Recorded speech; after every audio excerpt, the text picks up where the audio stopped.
Hi, Rebecca, you can start now. All right.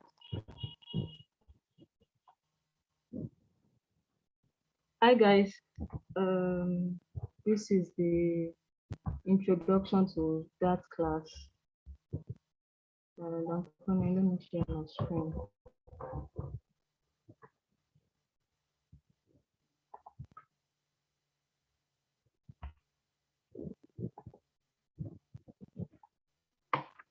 All right. So in this class, we are going to be focusing on four main stuff, which is introduction to that, and we are going to write a basic hello world program in that. We are going to do basic introduction to variables and data types. Sorry, please, 1 minute. And comments.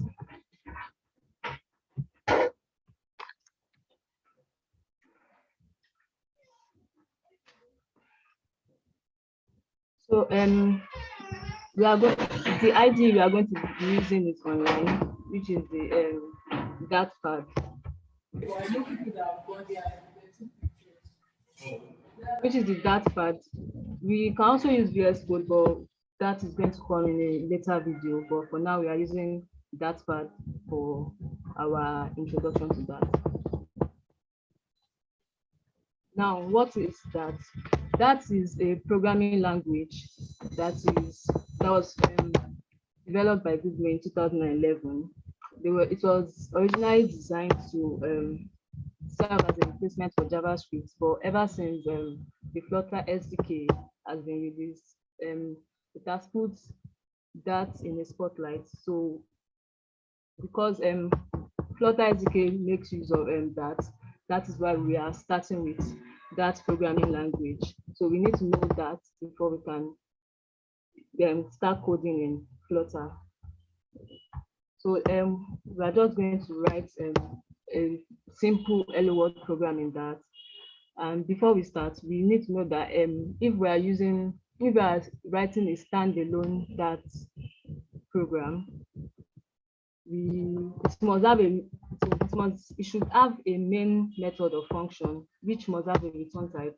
If it does not have a return type, it should be void. Let me show you what I mean. Here's the that part. So this is what it means. Let me clear this. It's a main function which it doesn't have a return type, so that is why it is void. But if we are writing a main function that has a return type, this can be int.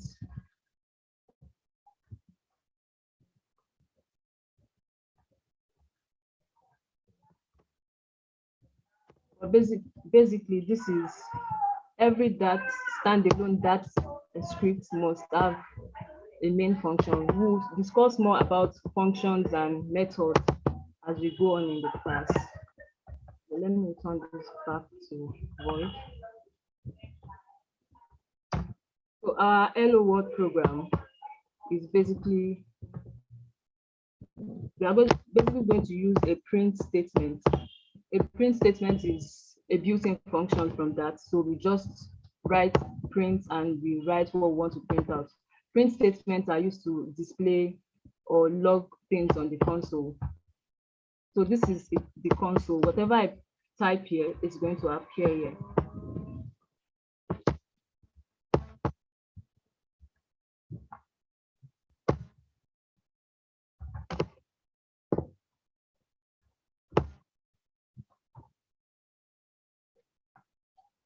So I click this button to run the program so it can show on the console. So you see, after writing print and hello world, which is in a quote, when I click on run, it shows it on the console here, which is hello world. So that is basically hello world in that programming language. We are going to move to variables and data type. In that, that is a statically typed programming language. So because of that, we need to like specify the kind of variable we are going to store. So we have different types of variables in that.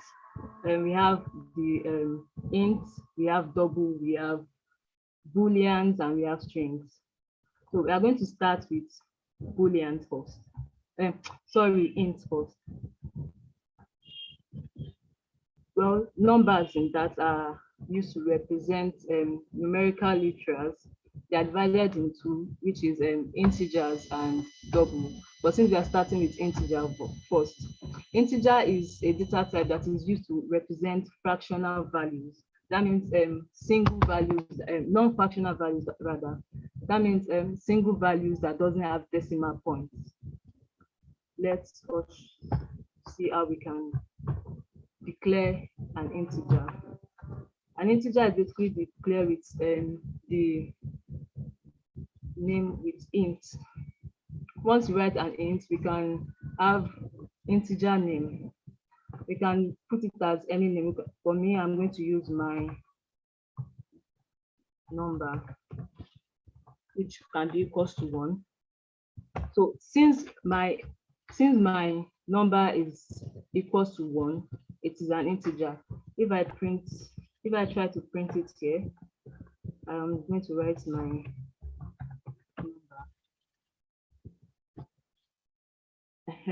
So now, as we are going, I'm going to be showing you basic errors we are going to be encountering, so we can know how to solve them. So I declared my integer as my number here, but when I came to my print statement, I used my NU, capital letter U. It's not going to see it, so I have to change it to a small letter U. So when I click on run, it prints out my 1. So if I try to run time type, this is to check if the type of a variable.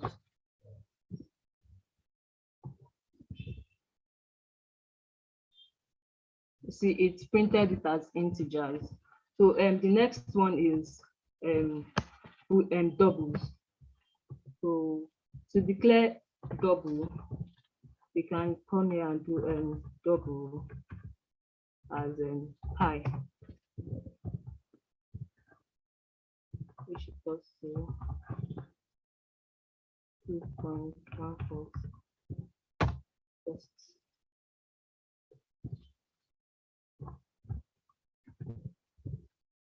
When I run it, it's going to print out my pi.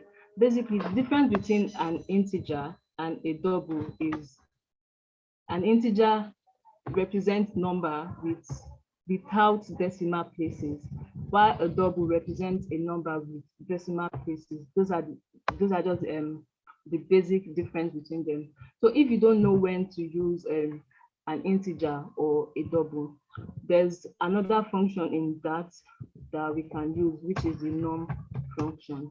So the num function can store is either int or pi or double. So we are going to do, let's start with 2.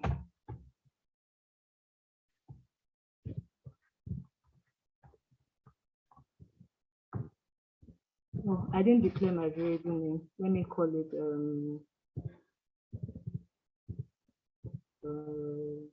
grade. So if I print grade,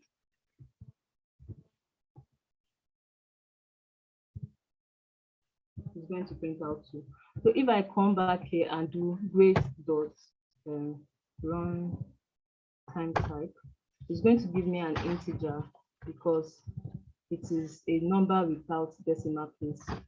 If I assign it to 25.6 and I print and I run it again, it's going to give me a double because it has a decimal place. So that's just basically numbers in that. So here we need to do conversions between the two. If you have a double and you want to convert it to an int, or if you have an int and you want to convert it to a double.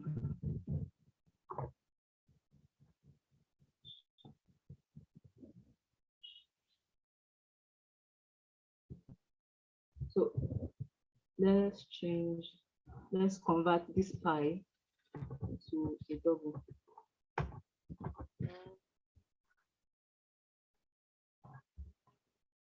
Sorry, let's convert this pi to an int. Pi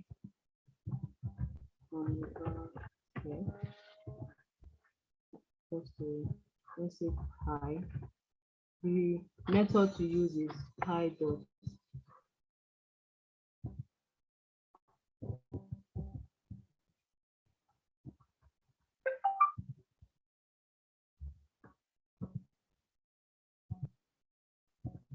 So see, it returns an int code. And always make sure you add at the line of every statement, we add a semicolon, or else then the code won't run. So if we print out our pi converted,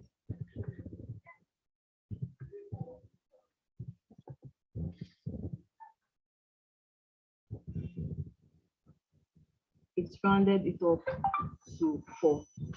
So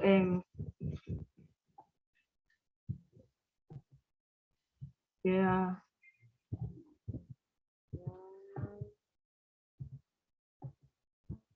this is the Dart library. This basically show you the properties of a data type. So this is the int class. It shows you the properties you can use. So for this property is even, you can check if the number you have as your data is an even number. Let's try this out.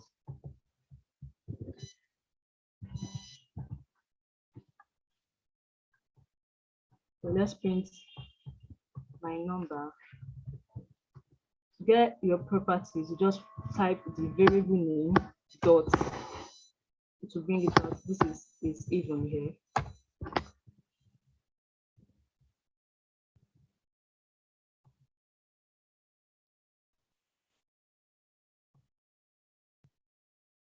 So when we click run,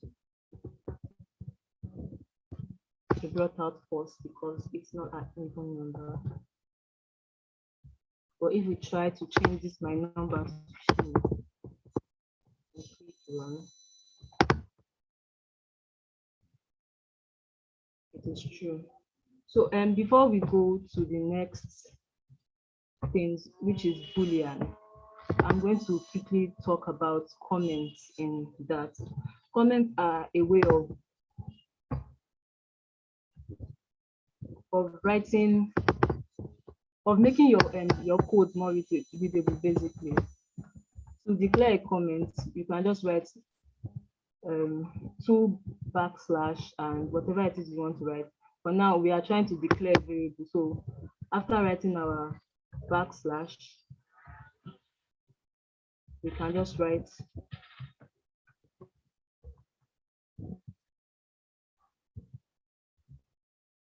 declaring a variable.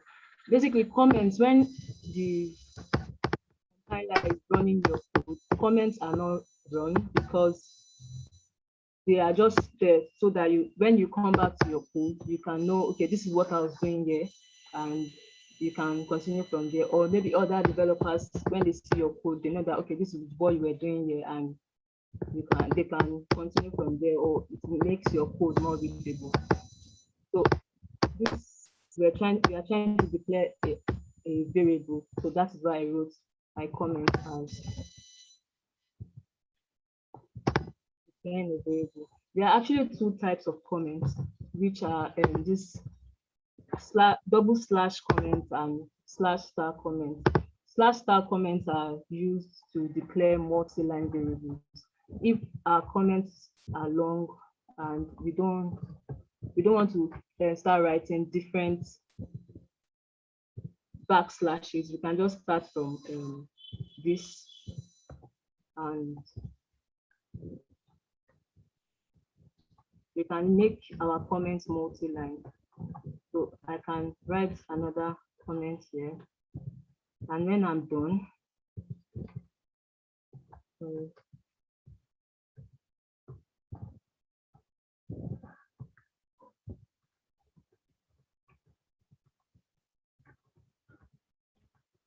when I'm done, I can just close it with a slash and a star.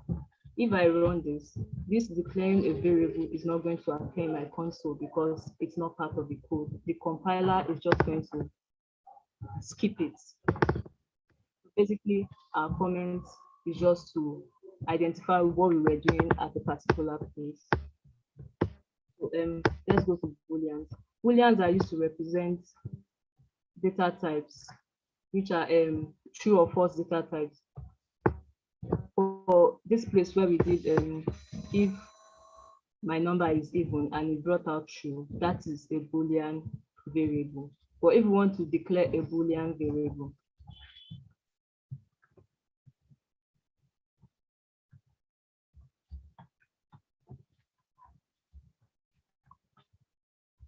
we are going to use the keyword bool to be. So is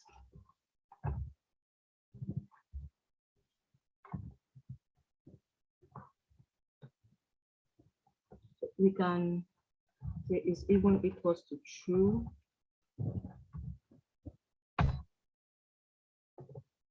when we print this out,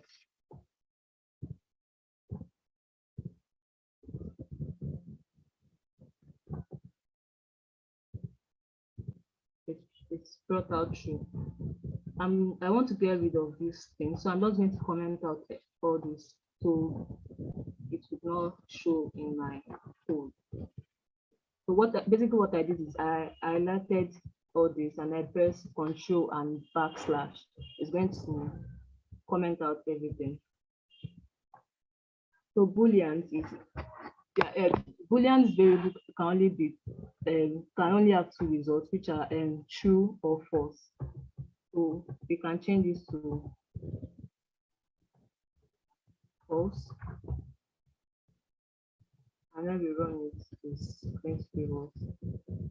False. We can always go to our that site to check the properties of our data type. So if in case you cannot remember the website link, just type in that.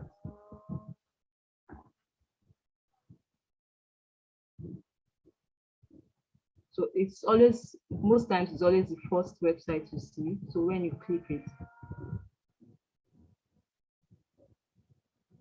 it shows you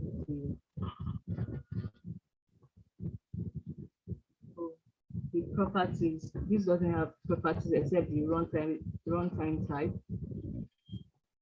the method.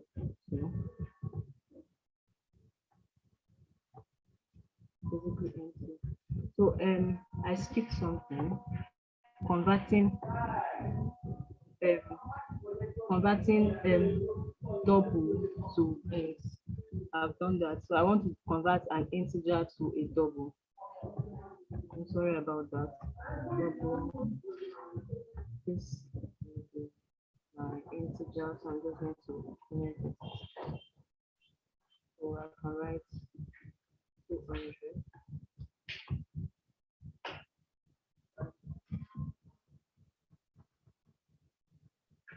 Number converted equals to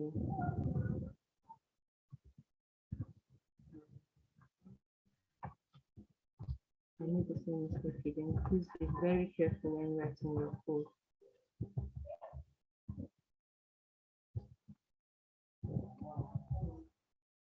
To double, it's going to convert your code to double. Always remember to put your semicolon. So when we print out this, it's going to 200 because it's not giving us a decimal place because it's a round figure. But if we come to number converted, but runtime, right? It's still going to give us an int because it's a round figure. Basically, the only one that works is converting a double to an integer. Converting a double to an integer let's check the other properties in the that part. So we come back here, double a dot.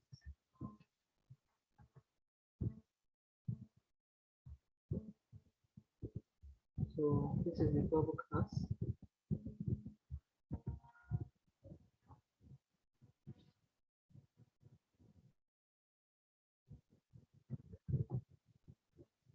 So the properties is, these are the properties to get if the this is to get if the double is has a minus sign or it has a positive sign. So if we come here, these are our pi, let's uncomment it. And I put the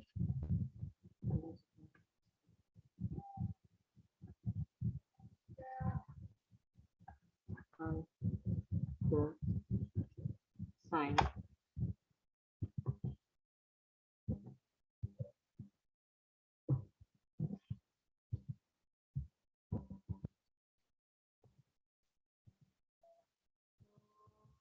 Okay, so if it is a positive integer, it's going to bring out 1. But if it's a negative integer, it's going to bring out a -1. So basically, that's when that is how you know if a pi is a negative value or a positive value. So let's check out the method. The cell, just like we did here, it's rounded it up. We rounded the pi up to 4. So cell to double. If we try flow, it's going to like round it down to 3. Let's try it. So flow.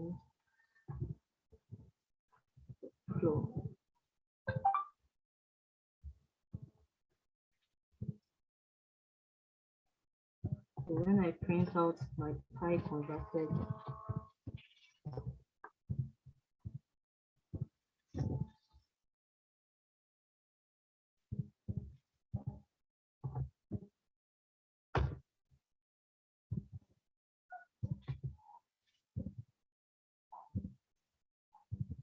rounded it back to 3. So if you want to try out the other options, you can just come to this website, try out what they all do. This is to round it to the closest number. This is to convert a double to a string. Well, we are still going to talk about strings. So that's basically all about doubles. So the next thing in the list is strings. So strings are used to represent characters.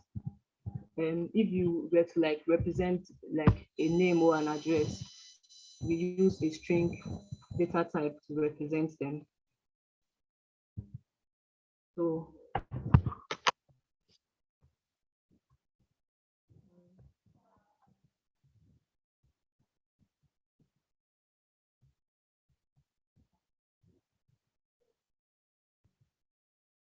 to declare a string, let's leave this one, let's comment this one out. To declare a string, we write, then we give it a name, which is name, sorry. So my name is, I'm going to call my name.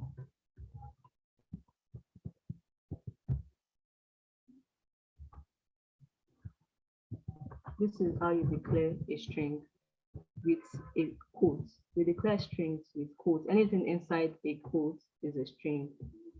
We can declare a string like this, or we can declare a string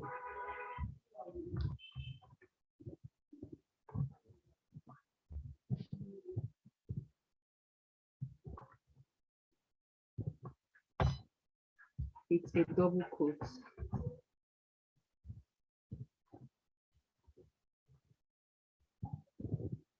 So So your string must be, your S must be in capital letter when you are declaring your string.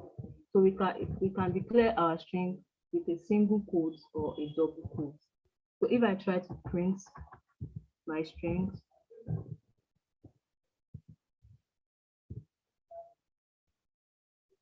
if I try to print out my string name, just gonna paste it in here. So when I run it, it's going to print out my name here. If I print out this last name,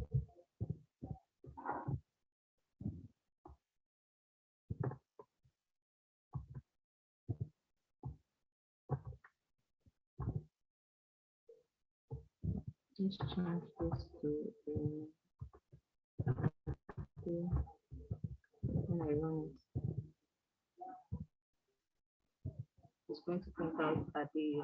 So basically, this is how we declare a string. And to declare a multi-line string, if we try to make, if our string passes this line, that means we have to declare a multi-line string. Because if I say I should do it this way, that is going to give me an error in this place. That is going to give me an error in this place. So to declare multi-line strings, we have to use triple quotes, 1, 2, 3, and we end it with triple quotes too. So when I come here, I can continue writing in the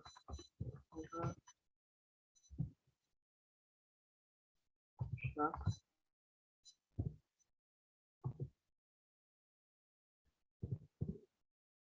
Okay, so I'm printing out the last name.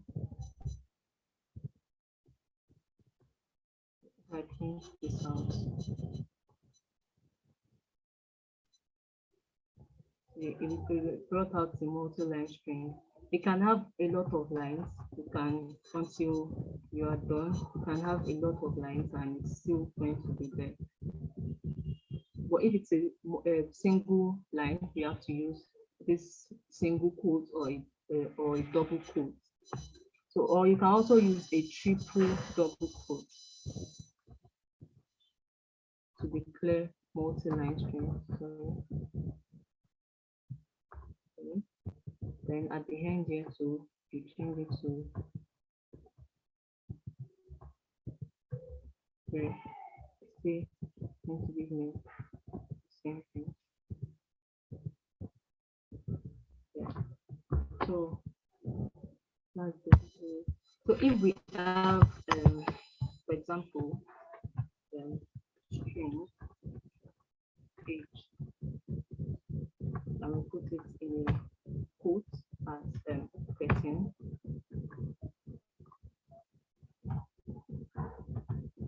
If we try to convert this age to an integer, we can just do,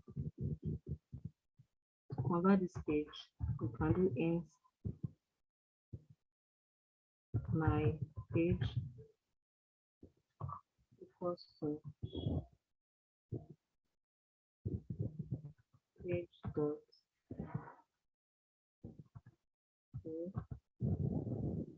int dot I'm going to put page here.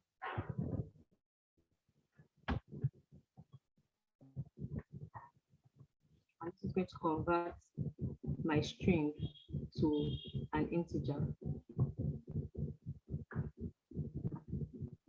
So when I click my age dot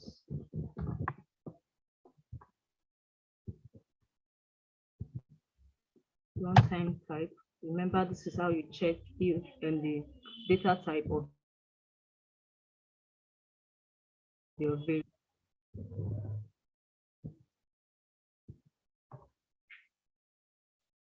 You see, it brought out an int. Same thing goes for double. If you want to change and convert this to a double, you are going to write double my age equals to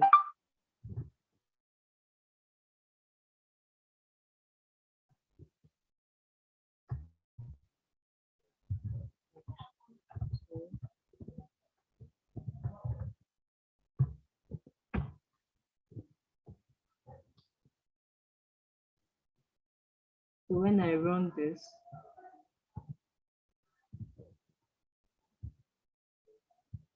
okay, it's here, it's just 13, but when I add it to a decimal place, it's going to give me a double.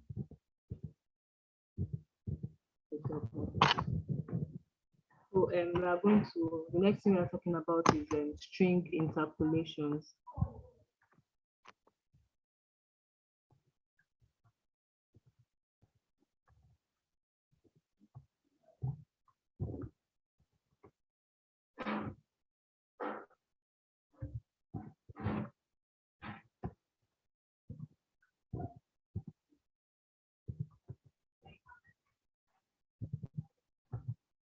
This is when we, for example, when we have this name and last name,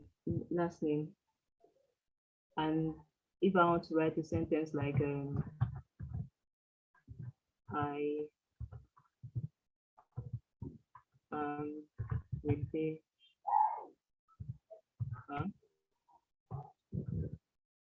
we can also write it as this.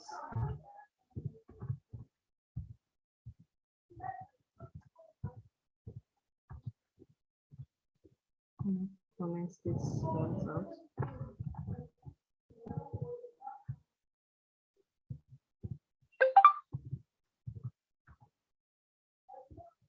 If I come here and I say string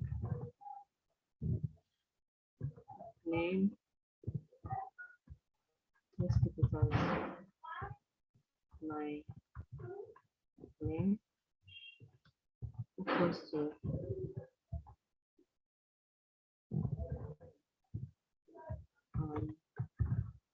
Rebecca,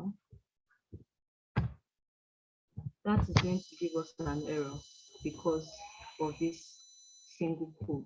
So for us to be able to put an apostrophe in the middle of quotes, we can do this in two ways.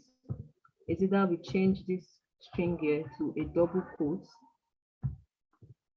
and remember, always end your sentence with a semicolon. So if I try to run this, it's going to run.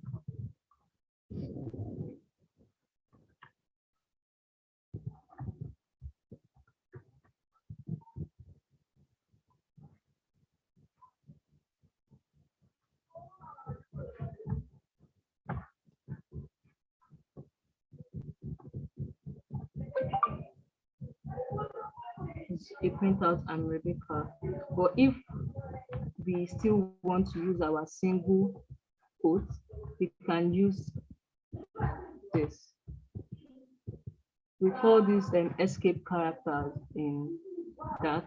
So if we run this, it's still going to show me Rebecca, because this / is just escaping this and continuing it. Next thing we are going to talk about is string concatenations.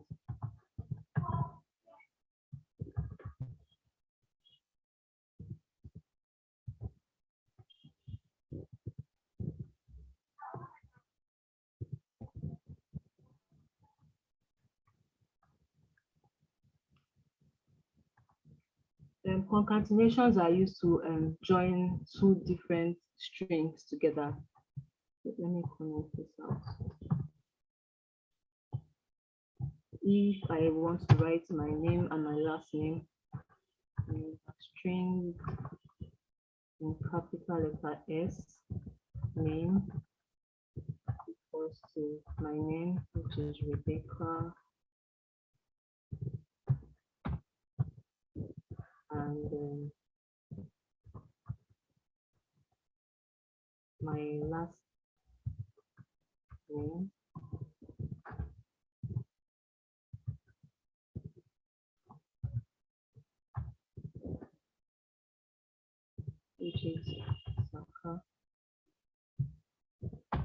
if I want this to appear in a full sentence, because if I want to display this now, I have to write print name and print last name.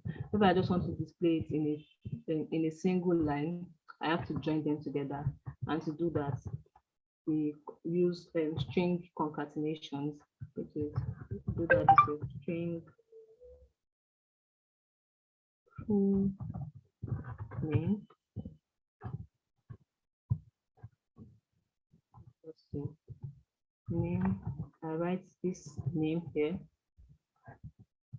Name plus.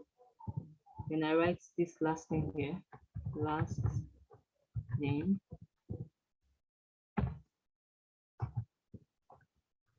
To print it out, I just print my full name.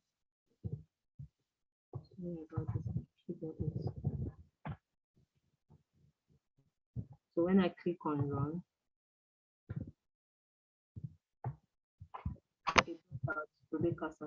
you notice that there is no space here.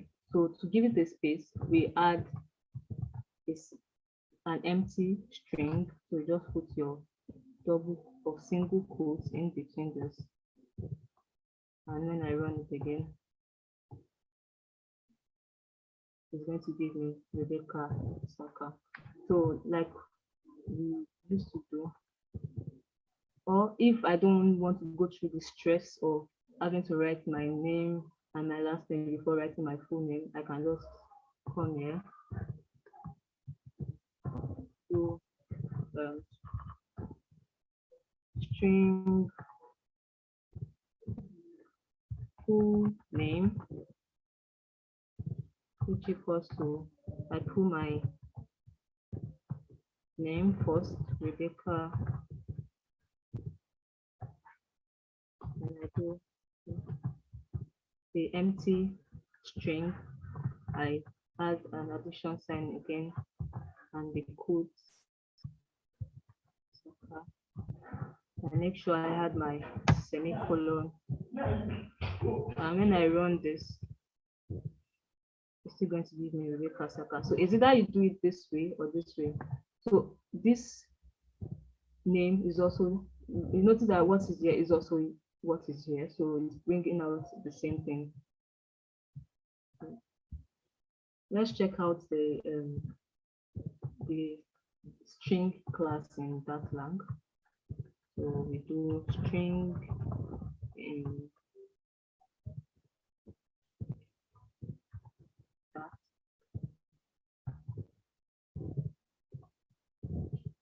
So as usual, it's the first thing here.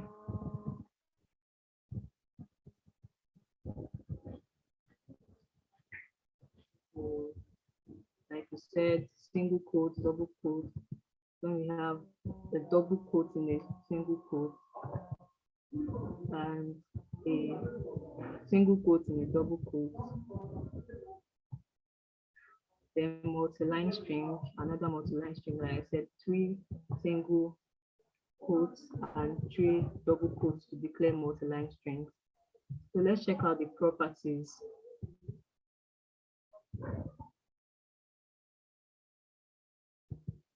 So the properties is the length. Let's try out the length. This is to check the length of a string. So if I come here, I do dot length, it's going to show me how many characters are in this string. So when I run it, 12. Let's count. It is 1, 2, 3, 4, 5, 6, 7, 8, 9, 10, 11. Then remember we have an empty string here, which makes it 12. Let's check out another property.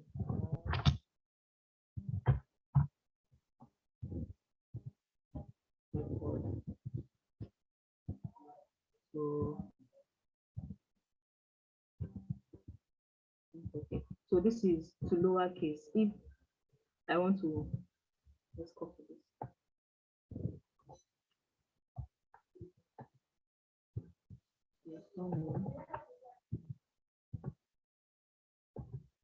It's going to change all my full name letters to a lowercase. Okay. So notice that this capital letter R and capital letter S has been changed to small letter R and small letter S. So if we do to uppercase and we come here and we paste it here, we hit run. See, notice that it changed everything here to capital letter. And trim is let's try this. If I leave a space after circle, okay, trim, and I run it. What trim is doing is basically eliminating this space that I have here. So you can check out more properties and just play around with it here.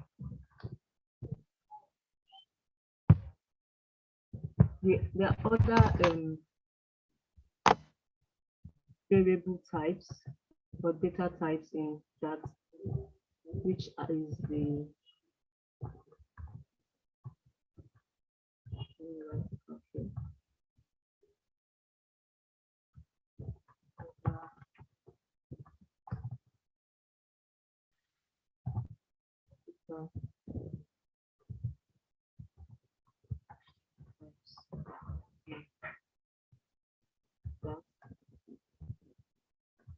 Which is the var. This var can, you notice when we want to declare our variable, we use string, which is the data type, and the data name, which is the last thing. This data name can be anything you want. You can name it anything. We notice this, but if we don't know what our data type can be, we need to we can put this var, and let's give it any, this thing. I'm going to use age, which equals to 45. So when I print this and I print the runtime type,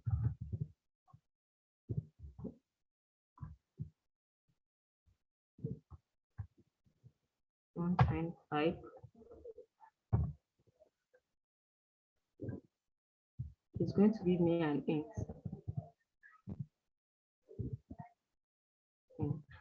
This is just to declare variables that we don't know their data types. But as I said here, that needs to know what your data type is before it runs. So this var can be used as a placeholder. When the code is running, the DAT compiler automatically assigns the data type to the variable age. So if we change this to 0.8 and I run it, it's going to give me a double. But if I change it to a string, it's code, it's going to give me a string. So this can be anything, doesn't specifically mean it must always have var characters or it must always have int. You can store any value here, which is the it can be int, can be string, can be boolean. Let's try boolean. So let's try false.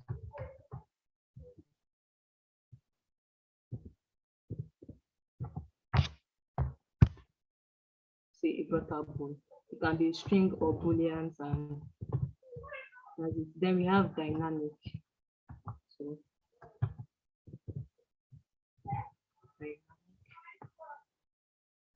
let's say time which equals to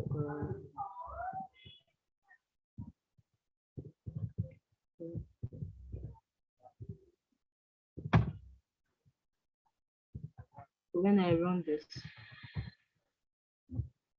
it's going to give me time.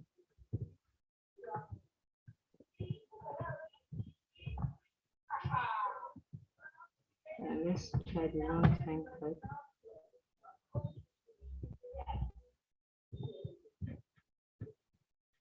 going to be an int.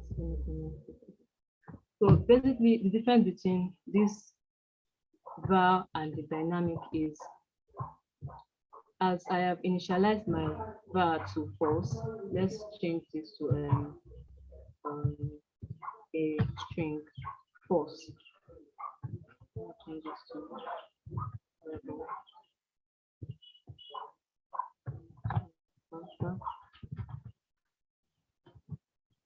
if I come back here, I cannot change my, I said you can have any value here, which is, it can be string, it can be integers, or it can be booleans.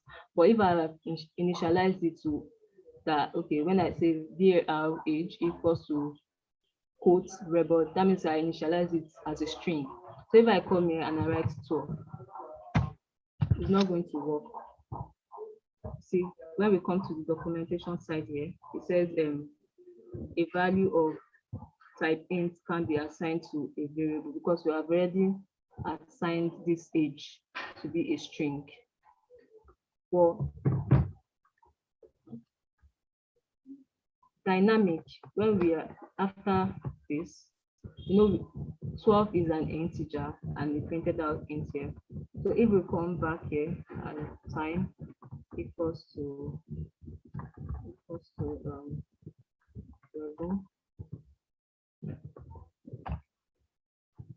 and I print out the runtime type, it's going to give me a string.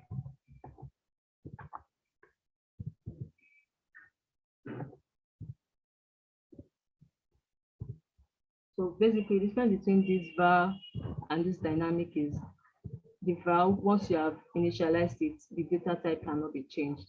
But the dynamic, you can change the data type. So the next thing we are going to is const and final.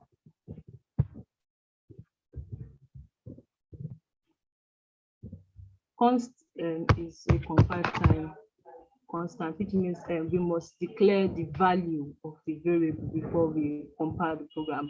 But final can be determined at runtime. So let's see an example. Let me write the topic here.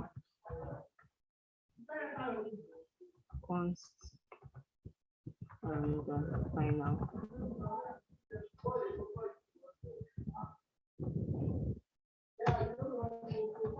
So if I say const I must initialize it to a variable which is 3.142 and close it to the semicolon. So this is how you declare a const. And when we say final, let's say added equals to, and let's write a function here for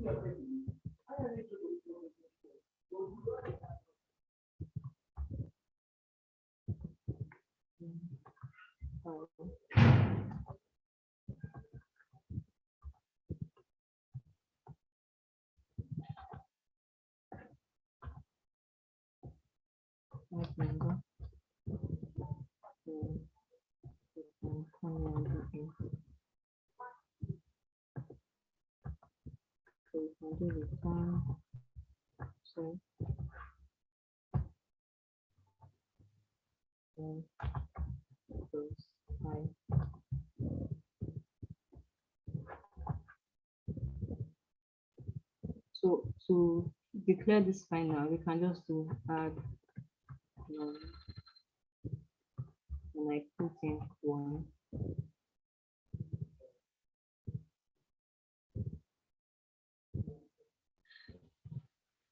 Is this in here?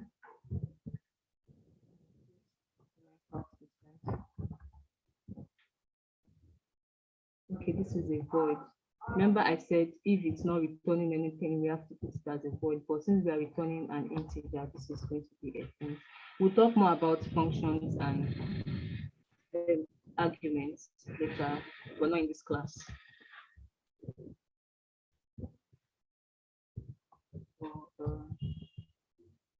Let's see. Okay, I need to first put this here. So I added it. I am calling it before creating it. That is why it was giving me an error. So if I print out this, I print out pi, print out added,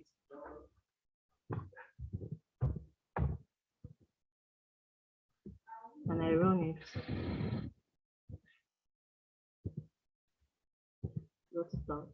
So basically the thing is, once we put this pi, if I try to do this now,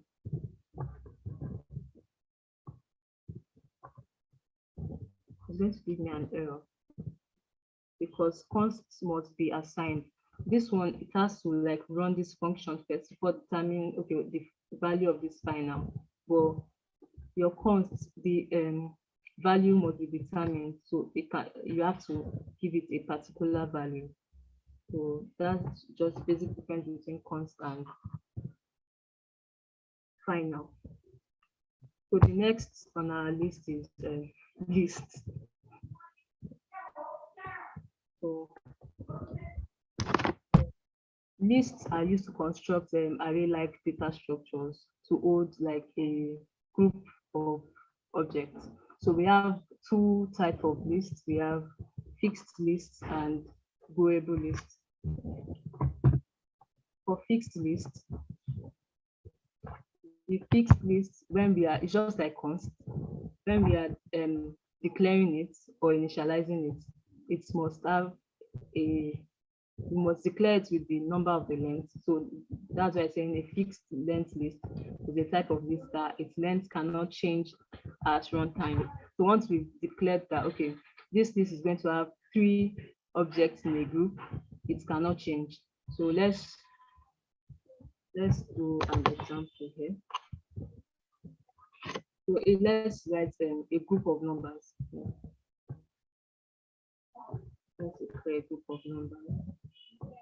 So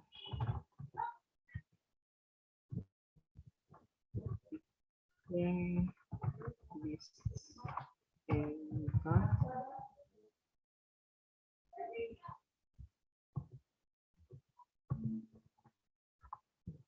So when we do lists, so this is the type of the values that are going to be inside this list. Then we give it results. We can now, since we said a fixed list, after writing this, we write list. So the space between this, and we put the number of the values that are going to be inside. Let's say 3. So this is a fixed list because we cannot change the number of this. We cannot change the number of this list. So when we try to print this list out, it's going to print out 3 null values because we have not added anything inside this list.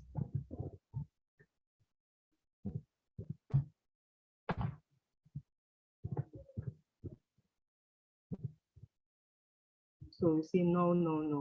So that's what said here. A fixed length list is initialized with no value. So to now assign a value, we have to assign it at index. Indexes are positions in lists. So index, for example, let's say we have no. So the position of this first no here is 0. That is just the way it is in that. We don't start counting from 1 when it comes to list. We start counting from 0. So this is 0, 1, and 2. So if we want to add, let's say a number here, we say okay, results. A lot of time, so I'm just going to rush through result, the right this and 0. We are going to give this 3. So when I run this, we are going to have 3 null.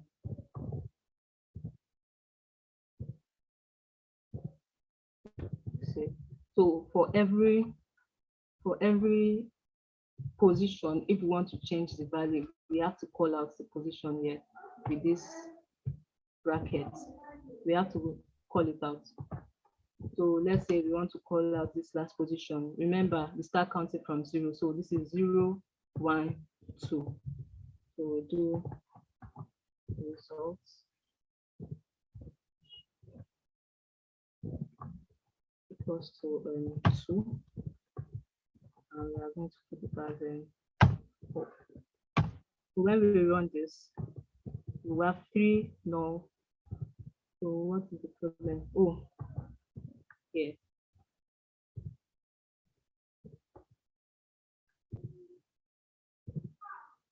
So say 3 null 4. So basically that is what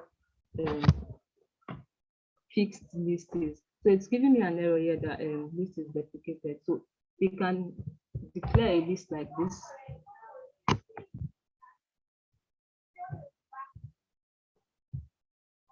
Or we do this.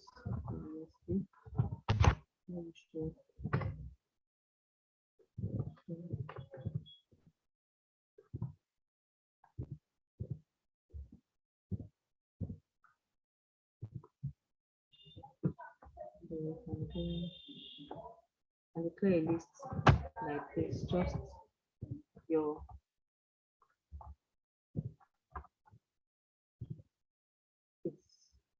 you are declaring a list like this. You can also declare a list like this. But let's go back to previous listing so we can know this is a fixed list. So when the next one is variable list. So unlike fixed list, variable list, we can change the number or the size of the list as we go, and we can add more elements to the list. So let's try it out. We are still going to use this example.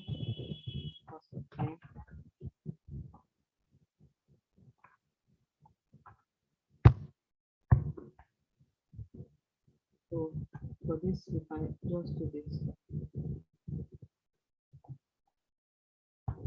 So we just remove the number of the elements. No, here we added, okay, we are going to have 3 elements here. So that is why I'm showing us 3. But for this, when we run this,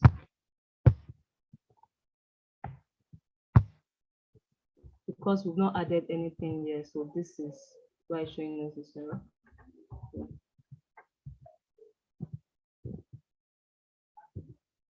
It's an empty list. So to add values to this list, like this, to add an element to a variable list, we use the add method because we have no information about the index before. And you know, when I tried to do this, I called 0. There is no element inside, so there's no element at index of 0 or at position of 0. So let's come to our DAX library and do that.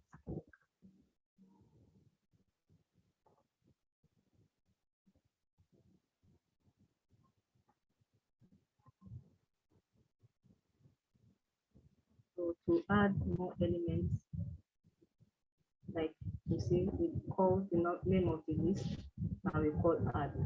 So okay, we do results dot add.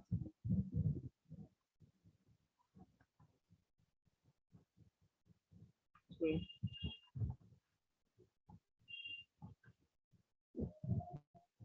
So when I run this, it's going to give me 3 inside this empty bracket. If I want to add more, I can just copy and paste this.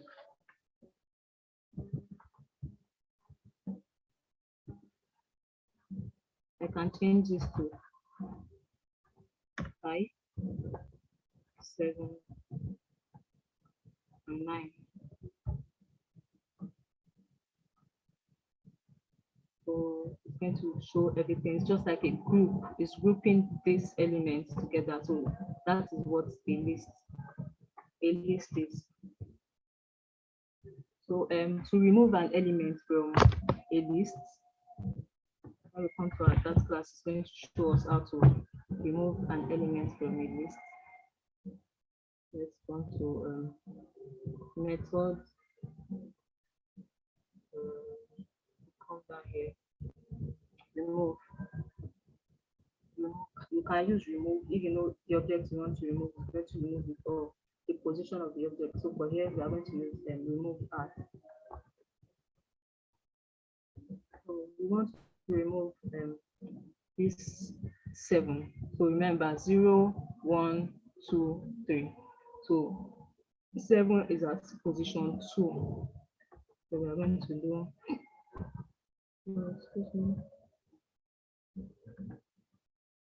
results dot remove at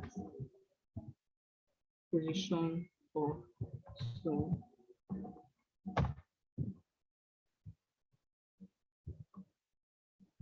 Okay, so I'm going to print out this result again. Okay. The 7 will not append the list again. So you see, I have removed it. So if I want to get the number of elements in this, I can just do result dot length. So it showed me, going to show me 3. So you can explore more things you can do with list in this place. So we have remove last. It's going to remove the last element on the list. Remove range, remove where. We have a lot. Shuffle is going to like rearrange the position of the list. And so there are a lot of operators and methods and properties here. So just go through them. The next element, the next thing we have here are maps. Maps are just like lists, but we are the ones declaring our key. You know, for list here, that automatically assigns the position, which is 0 and 1 and 2. But this we are going to give our key is like our position. So let's connect this out.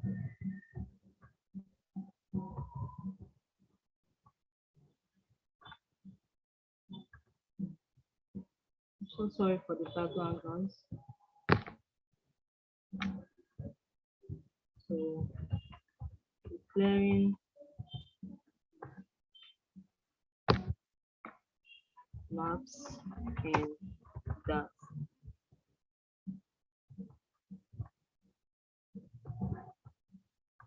So to declare a map, we have we can declare it in 2 ways, which is our variable. We can declare it as let's use fingers, for example. So to declare it, we have new map.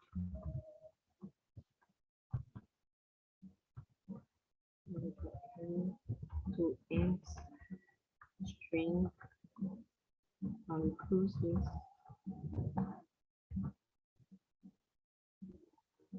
So this is how we declare a map, or we can also declare it like this, just like the way we declare strings. We can first write this guys here, then we put the pools and map.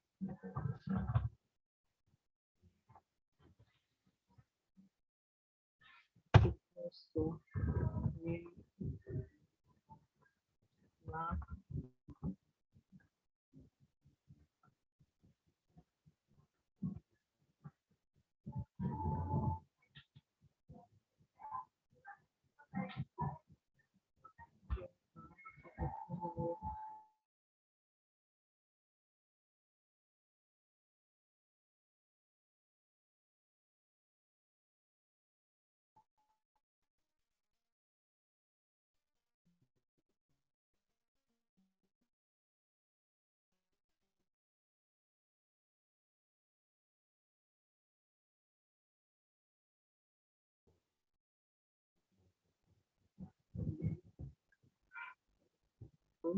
Sorry, that was a mistake. So you can declare your map like this or like this. So this is your key, just like your position, which is just like 0, and this string is what you are going to. So let's try an example. After declaring it, you can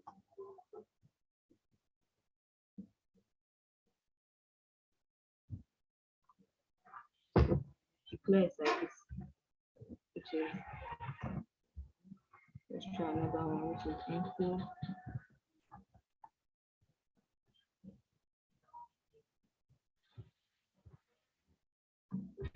A map can have different type of data types in it. So let's try this. Let's comment this one out. So we have, always remember to close your statements with semicolon, or else it's going to give you an error. So info, to declare this. This is another way to also declare your map. So this is cars.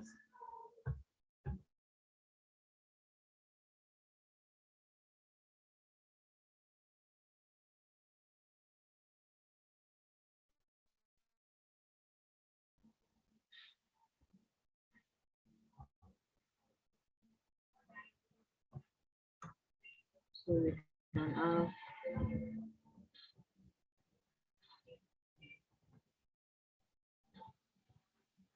different kind of cars in here.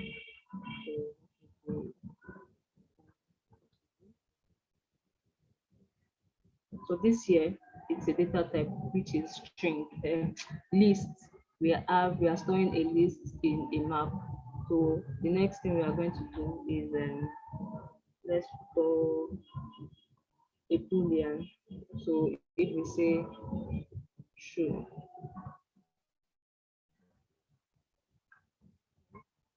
and we put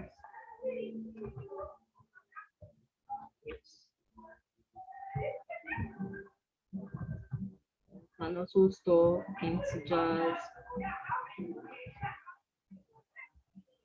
Okay. So this is a map, but we are storing different kind of data types in it. So a map is just like a list, but it accommodates different data types, and you can declare your own key. So if you want to access this, when we wanted to print out, oh, we didn't. If we want to access this, we come here and we do print info, and we put our key. So our key is what we use to access it. It must be the same. And I put my semicolon here. When I run it, it's going to print out this, the values here. If I try 1, 2, 3, it's going to print out this 1, 2, 3 here. 1, 2, 3. But if another mistake you should not make is, I declared it as 1, 2, 3, yeah.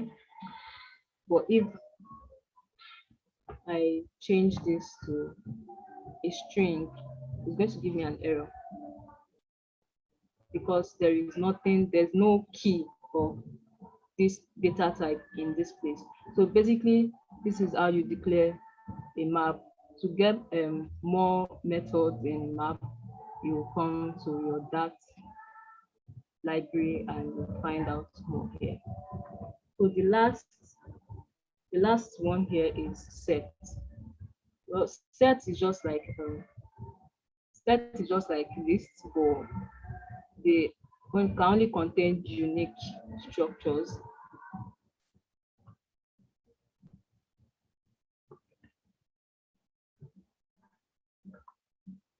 So let's declare a list, a set. So if you say set variable empty set equals to. So this is how you declare and initialize a set. So you can also do it this way. You can just do variable fruits.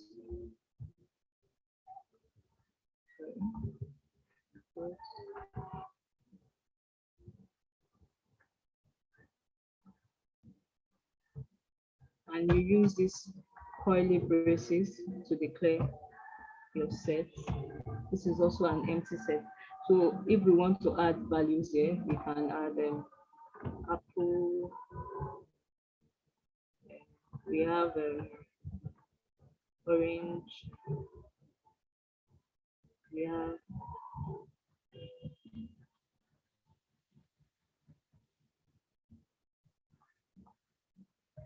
banana. And let's put orange again.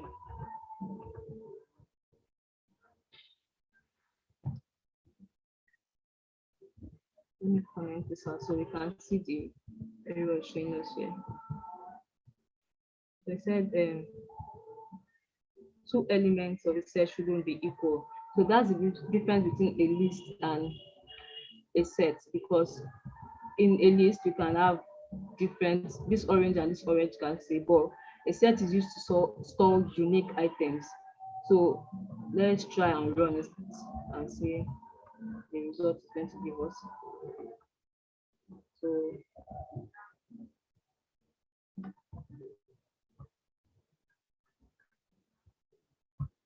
semicolon, always remember the semicolon. When we run this, it removed this orange automatically because there's already an orange here. If we remove this orange and we add apple, same thing is going to happen because an apple already exists in this. So basically, those are the basic data types you need to know in that. Let me find this out.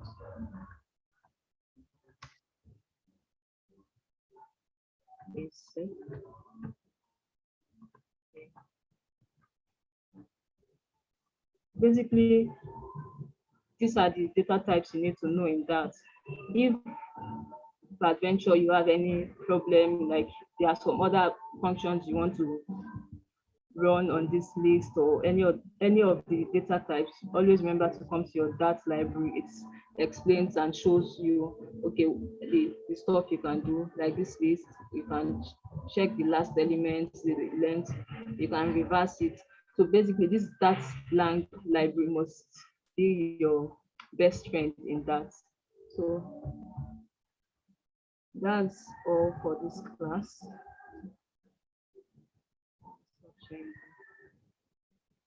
Is there any question?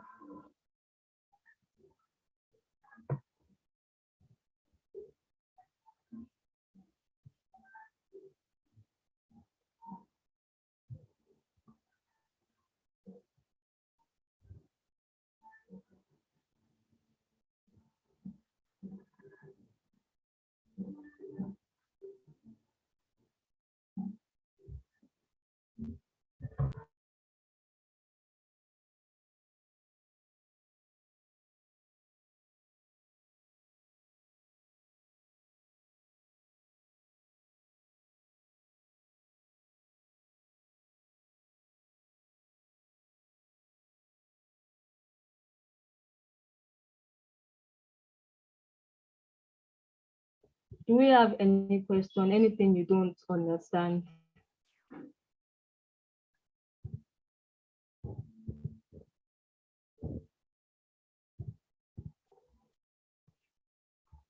Okay, I have a question here. Said, is that a text editor? Yes, it is an online text editor.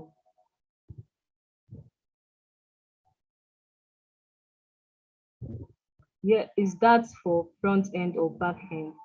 Yes, you use that for front end and back end, but that is not what we are doing here. We are using that for Flutter. Yeah.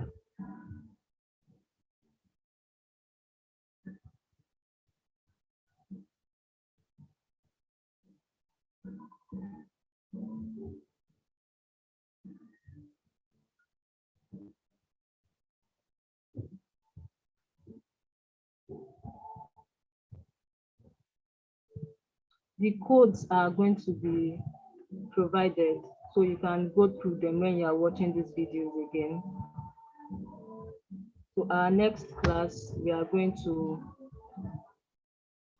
talk more about this, that, and other data types and the functions and methods in that.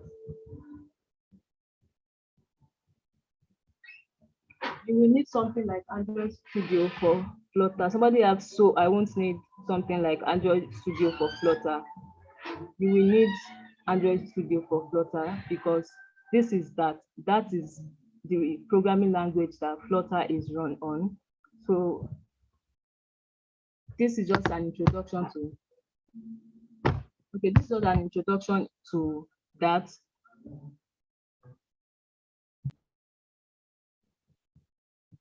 This is just an introduction to that. So for Flutter, we have to combine both Flutter and that to make a mobile app. So if you have any more, no, somebody asks, is it only online you can practice? No, for the next class, we are going to like take you through how you can install that in your VS Code and your Android Studio. If you have more questions here, you can ask them on Slack. Thank you very much.